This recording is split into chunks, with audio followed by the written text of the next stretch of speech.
Dharmavaram drivers కాలనీలో ఉన్న కబ్రస్థాన్లో మరొక మసీదు నిర్మాణం కోసం శంకుస్థాపన చేసిన ఎమ్మెల్యే దగ్గుపాటి వెంకటేశ్వర ప్రసాద్, ఎంపీ అంబికా లక్ష్మీనారాయణ, ముతవల్లి ఆల్ హజ్ కేఎం షఫీవుల్లా, కేఎం షకీల్ షఫీ, పెనుగొండ దర్గా పెద్దలు తాజ్ బాబా, డాక్టర్ సయ్యద్ షా, హాసిం ఆరిఫ్ బాషా, నగర మేయర్ వజీం సలీం, మాజీ గ్రంథాలయ చైర్మన్ గౌస్ మొహిద్దీన్, మత పెద్దలు, ప్రజా సంఘాల నాయకులు ముఖ్య అతిథులుగా పాల్గొని శంకుస్థాపన చేశారు. ఈ సందర్భంగా వారు మాట్లాడుతూ, ఈ కబ్రస్థాన్లో మరొక మసీదుకు శ్రీకారం చుట్టడం చాలా ఆనందంగా ఉందని, ఒకవైపు నుండి మరొక వైపుకు రావడానికి దాదాపు కిలోమీటర్ దూరం ఉండడం వల్ల జనాజా నమాజ్ చేయడానికి ఇబ్బందిగా ఉండడంతో మసీద్ ఏ రహీం కాద్రి పేరుతో మరొక మసీదు నిర్మాణం చేపట్టడం జరుగుతుందని, అదేవిధంగా కబ్రస్థాన్ ప్రహారీ గోడ నిర్మాణం కోసం 1,05,00,000 రూపాయల ఎమ్మెల్యే శాంక్షన్ చేయడంపై హర్షం వ్యక్తం చేశారు. ఈ సందర్భంగా వారికి కృతజ్ఞతలు తెలిపారు. అలాగే ఎమ్మెల్యే, ఎంపీలు మాట్లాడుతూ, ముస్లిం సమాజం కోసం మసీదులు మరమ్మతుల కోసం ఎటువంటి సహాయ సహకారాలు అయినా చేస్తామని,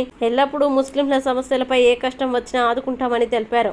ఈ కార్యక్రమంలో తాజుద్దీన్, షౌకత్, అన్జాల్, జీలాన్ బాషా, బాబాజీ, బషీర్, షబ్బీర్, సమిల్లాహ్, షామీర్ తదితరులు పాల్గొన్నారు. ఈరోజు ఈ కార్యక్రమానికి నన్ను ఆహ్వానించినటువంటి ఇక్కడ ఉండే మత పెద్దలు,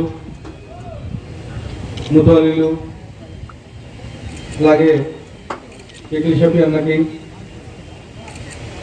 నాతో పాటు ఇక్కడికి వచ్చేసినటువంటి మా అనంతపూర్ పార్లమెంట్ సభ్యులు అంబికా లక్ష్మీనారాయణ గారికి, అలాగే సోదరుడు గౌస్ముద్దీన్ గారికి, హయమం బాషా గారికి, సఫీద్దీన్ గారికి, తాజుద్దీన్ గారికి,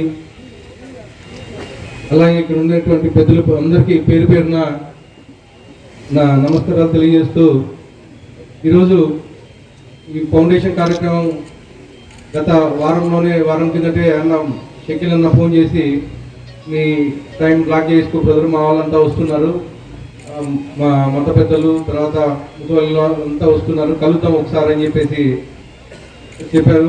అన్న, నన్ను ఇన్వైట్ చేసిన దానికి ప్రత్యేకంగా మీకు ధన్యవాదాలు తెలుపుకుంటున్నాను అన్న. అలాగే నేను గెలిచిన తర్వాత యాక్చువల్గా ఏదైనా ప్రోగ్రాం పెట్టి ముస్లిం సోదరులందరినీ ఎక్కడైనా కలుద్దామని చెప్పేసి తాజుద్దీన్ నేను చాలాసార్లు డిస్కస్ చేసుకున్నాం. కానీ ఆ అవకాశం నాకు షఫీవుల్లా అన్న కల్పించారు.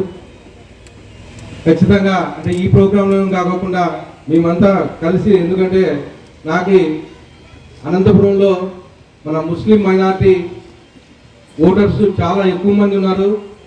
నేను ఇంత మెజార్టీతో గెలిచానంటే ఖచ్చితంగా మీరంతా సపోర్ట్ చేసి నన్ను గెలిపించిన దానికి ప్రతి ఒక్కరికి ధన్యవాదాలు తెలుపుకున్నాను.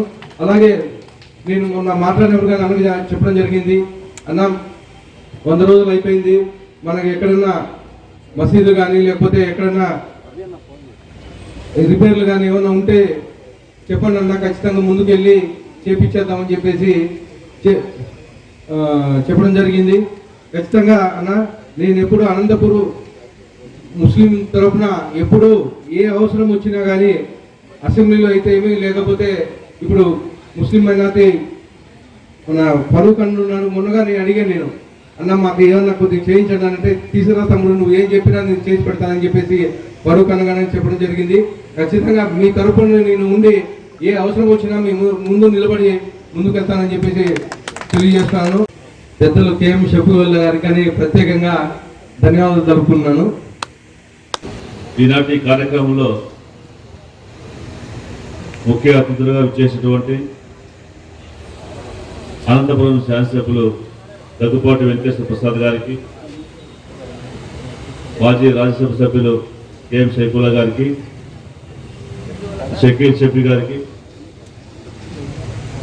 గౌస్ మొహిద్దీన్ గారికి, అదేవిధంగా వేదిక మీద రాసినటువంటి ముతవల్లీలు, మత పెద్దలందరికీ కూడా, ఈ కార్యక్రమంలో పాల్పంచుకున్నటువంటి ఆత్మీయ సోదరులందరూ కూడా హృదయపూర్వక నమస్కారం తెలియజేసుకుంటున్నాను. భారతదేశం వివిధ సంస్కృతి సంప్రదాయాలతో ప్రపంచంలోనే అతిపెద్ద ప్రజాస్వామ్య దేశంగా ఉన్నటువంటి ఈ దేశంలో హిందూ ముస్లిం బాయి బాయి అంటూ కలిసిమెలిసి ఒకరికొకరు తోడుగా చేయూతనిస్తూ సమాజంలో కలిసిమెలిసి పనిచేస్తూ ఎవరి పండుగలు వచ్చినా అందరూ కూడా సహృద్భావంతో ఆ పండుగలకి సంబంధించినటువంటి హిందువుల పండుగలు ముస్లింస్ వెళ్ళడం, ముస్లిం పండుగలకు హిందువులు వెళ్ళడం, ఇలాంటి ఒక మంచి సత్సంప్రదాయంతో ఉన్నటువంటి మన దేశంలో ఎంతో పెద్ద ఎత్తున అంటే ఇతర దేశాల్లో కొంత మతస్థులకి ఇతర మతస్థులకి చాలా ఇబ్బందికర పరిస్థితులు ఉన్నా సరే ఇక్కడ మాత్రం ఈ భారతదేశంలో పుట్టిన ప్రతి ఒక్కరు కూడా అన్నదమ్ములే అని చెప్పేసి ఒక లక్ష్యంతో అందరూ కలిసిమెలిసి మనం పనిచేసుకుంటున్నాం. ఇక్కడ ఈ సందర్భంగా ఇక్కడ మసీదు నిర్మాణం చేస్తున్నాం. మనం కబర్స్థాన్ మసీదు ఏర్పాటు చేసుకుంటాం. ఎక్కడైతే మసీదులో ప్రార్థనలు నిర్వహిస్తామో ఆ ప్రార్థనల వల్ల అల్లా పైనుంచి మన యొక్క సమస్యలు కావచ్చు, మన ఆలోచనలు కావచ్చు విని మనమందరూ కూడా ఒక శాంతి కాముకులుగా ఉండాలి. ఈ సమాజాన్ని ఒక ఉత్తమమైన మార్గాన్ని తీసుకెళ్ళాలి. పెద్దలు చెప్పినట్టుగా ఈ సమాజాన్ని స్థాపించడం కోసం అందరూ కలిసి పనిచేయాలని చెప్పేసి ఒక లక్ష్యంతో మనం ఈ ప్రార్థనా మందిరాల్లో ప్రార్థన చేసుకునేసి భగవంతుని కోరుకుంటాం.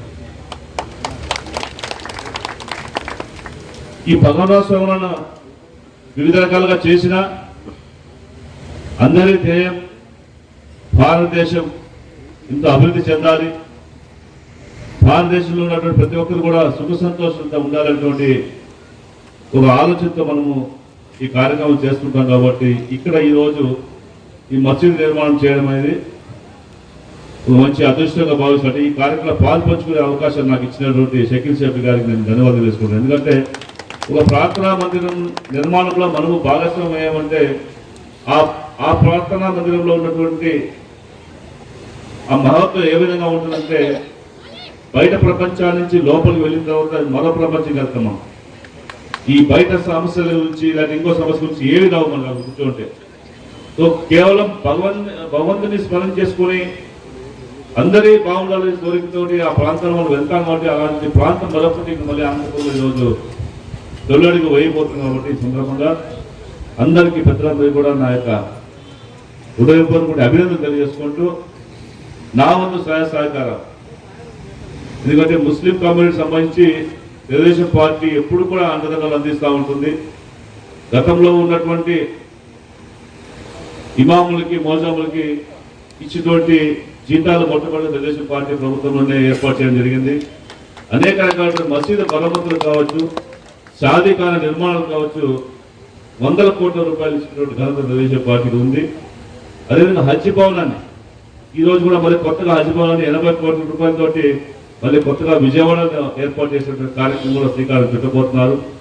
అదేవిధంగా హజ్ యాత్రకు వెళ్లే వాళ్ళ కోసం గతంలో తెలుగుదేశం పార్టీ ప్రభుత్వం ఉన్నప్పుడు ఏ విధమైనటువంటి సబ్సిడీ రూపంలో మనకి డబ్బులు లోన్లో ఇచ్చి మనకి పంపించారో గత 5 సంవత్సరాల పరిపాలనలో ఎటువంటి ఆర్థిక సహాయం లేక హజ్ యాత్రకు పోవడం కూడా చాలా తగ్గిపోయింది. తిరిగి మరి మన ప్రభుత్వం వచ్చింది కాబట్టి హజ్ యాత్రకు వెళ్ళే అందరికీ కూడా మళ్ళీ అన్ని రకాలైనటువంటి సహాయ సహకారాలు, ఆర్థిక సహకారం అందించడం కోసం మన ప్రభుత్వం సిద్ధంగా ఉందని తెలియజేసుకుంటూ ఎన్ని రకాలైనటువంటి సమస్యలు ఉన్నా, ఎటువంటి సమస్యలు ఉన్నా సరే మన ప్రాంతంలో ఉన్నటువంటి ప్రతి ఒక్కరు కూడా కలిసిమెలిసి పనిచేసుకుందాం.